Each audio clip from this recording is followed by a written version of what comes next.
Hey guys, what's going on? Jersey here, back again with another South Park Phone Destroyer, talking about balance changes here coming to Phone Destroyer here on the channel today.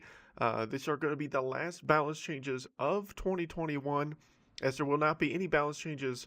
Obviously, this is the balance changes coming up for December. There will be no balance changes in January, so we'll have to wait till February before Red Links does any more balance changes or adjustments of cards.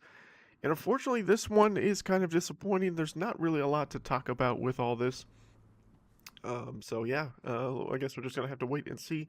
Obviously, we had the SWL Titty Bane is ending this today, as of the recording of this video. There will be a program stand mission Tuesday, Wednesday, and then there's going to be a Poco Randy event this weekend. These are the cards here for the Poco Randy event, all that good stuff. And there's the point totals and all that kind of stuff. But let's just get to the balance change. This is what everyone cares about.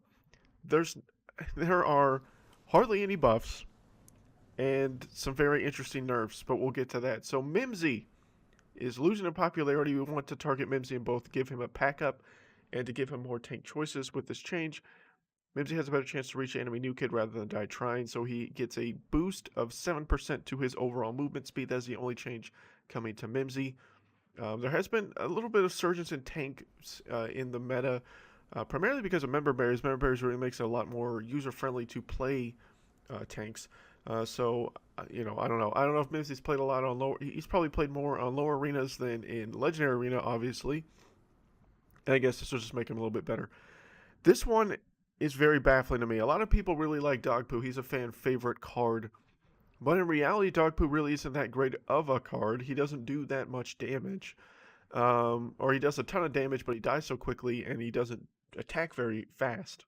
So they increased his attack damage by 6%, decreased the amount of time between attacks, or increased the time between attacks, so he attacks slower than he did before, and his DPS actually drops more to 3% less. I don't understand this change. I really don't. Dogpoo is really strong in the early game. He's very, very strong in Bronze League and even in parts of Silver. Then after Silver League, Dogpoo falls off a cliff. He is useless in Legendary Arena unless he's an event card in reality. He's really not that great because, yeah, he's going to hit really hard when he hits, but you're only going to get like 3 hits generally in Legendary Arena with a lot of the card levels of most people in Legendary Arena. He's only going to get a couple of hits off before he's dead anyway, so this doesn't make any sense to me. I mean, with Hyperdrive's change and Warboy Tweaks used quite a bit, with sci-fi users, maybe get a few more hits off, maybe you can do a little bit more damage, DPS, right? But outside of that, I don't understand the value of Dogpoo in reality. So I don't understand this change at all. I really don't. Scout Ike needed this badly. Scout Ike is getting a nerf, losing 21% of their attack. Times between attacks go up, or go down 5% actually. So Scout Ike will attack faster, it looks like. DPS will drop 17% and health drops 5%. Yes, he's insanely strong. Is Scout Ike is the strongest common card in the game? Will this remove that fact? I don't know. I guess we'll have to wait and see. But he's going to hit less, hit a little bit faster though.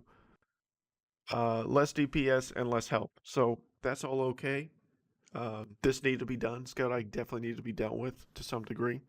So this will be interesting. This is mildly meta changing with Scout Ike. The other two do nothing. Dogpoo and Mimsy don't do anything to the meta other than the lower arenas. That's really honest truth here. And there's only one more balance change, 4 total for this one, and Toolshed getting a nerf to his attack, and only the traps. Or let's see, consider the Toolshed's main damage output comes from his trap. This change should change how to play him, but does pull him towards other fighters when it comes to overall strength. So it looks like it's attack damage, not the actual. So this is kind of confusing. You're talking about the trap. You just go to just straight attack. So his overall attack damage goes down 30%.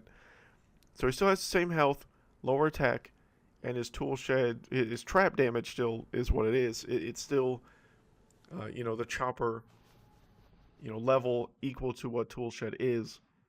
So there you go. That's it. 4 changes. Lots and lots of improvement. This game is really going in the right direction. Look, There are a lot of cards that are still continuing to be ignored. I'm hoping, because we have to wait now 2 months, that a lot of things change. So the big thing that they do mention here at the end is that we're taking an in-depth look into member berries. As we've been following your comments on that card very closely, we agree that it does need some adjustment. So it's on the list for February, so we got 2 more months. Look, I don't think member berries is insanely overpowered. That's not what I'm saying. It's actually a little bit more difficult to use than it seemed. I did claim that it would be meta changing when it came out, and it has kind of proven that point. But I mean, I fail with it all the time. So, is it a foolproof way to just win a match? No, it really isn't. Because your opponent can just stop playing cards, and then member berries is pointless, and you just wasted 5 energy. Yeah, if used correctly behind a tank in a situation where you have something coming at you, but you can hopefully defend it off for the time you need for member berries to proc and affect all the units caught in the aura, then yeah, it's insanely powerful energy trade. It's a really good card, but not every time is that going to work. So, I'm thinking that maybe you just lower the aura of member berries. That's it, or increase the energy cost. That's really all you need to do, I think, to really adjust it. I think beyond that, I think member berries is okay, but there are so many cards that need love that haven't really seen anything, or which I do have videos on both cards that need to be nerfed and buffed. So obviously Scout Ike was one that I felt needed to be nerfed, and Red Lynx has now done that. Toolshed was another one I brought up. That one has now been nerfed. So maybe Red Lynx is listening to me for once. And only 2 cards though of the 10 cards that I suggested to be buffed and nerfed. I'll post links to those videos down below in this video, in the comment section, or in the description, I mean, if you're interested in seeing those videos, if you haven't seen those already. But there you go, guys. That's it. 4 changes for the end of 2021. That's how we're going to end this year. Yeah, that's about it. I feel like I've rambled on long enough. Thank you guys for watching this video. Hope you guys enjoyed it. I mean, that's a wrap for Balance Change for 2021. We got a lot of stuff coming out here in the next month. I have a lot of ideas for some different videos and things like that to end the new year. Some review videos, things like that I did last year that you guys really enjoyed.